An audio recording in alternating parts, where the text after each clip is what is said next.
ఓ ఛానల్లో morning show చేస్తున్నారు కొమ్మినేని. ప్రభుత్వ బడ్జెట్, మూలధనం వ్యయం మీద మాట్లాడారు. షో అయిపోయింది, అందరం కాఫీ తాగుతున్నాం. ఈలోగా ఫోన్ వచ్చింది.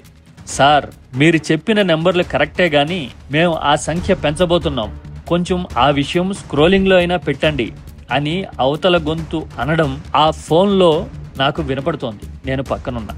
ఆ గొంతు పేరు కిరణ్ కుమార్ రెడ్డి, అప్పటి ఏపీ సీఎం. కొమ్మినేని మాటలకి ఎంత విలువ ఉంటుంది, ప్రభుత్వాల్లో ఎంత కదలికొస్తుంది అని చెప్పడానికి ఇది ఒక లైవ్ ఎగ్జాంపుల్, నా పర్సనల్ అనుభవం. కొమ్మినేని మాట్లాడితే ప్రభుత్వాలు కదలడం ఎంత నిజమో కొన్ని పార్టీలకు కంటగింపు కావడం కూడా అంతే నిజం.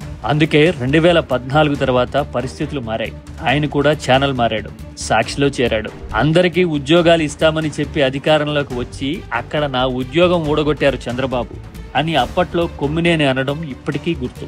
బిడ్డ, మనం ఎక్కడైనా మన పని మనం చేసుకుపోతాం, నీకు తెలుసు కదా, అంతా కులాసనా అని తప్ప మరో మాట మాట్లాడడం తెలియని మనిషి కొమ్మినేని. చెట్టంత కొడుకుని పోగొట్టుకున్న ఈ వృత్తే కదా నాకు అన్ని. అందుకోసమే అదే అంకిత భావంతో అంతకంటే ఎక్కువ సమయం పనిచేస్తున్నా బిడ్డ అని కొమ్మినేని చెప్తున్నప్పుడు ఆయన మాటల్లో నిబద్ధత వినపడుతుంది, కళ్లల్లో నిజాయితీ కనబడుతుంది. కొమ్మినేని వ్యక్తిత్వానికి ఆయన వ్యక్తిగత జీవితమే సాక్షి.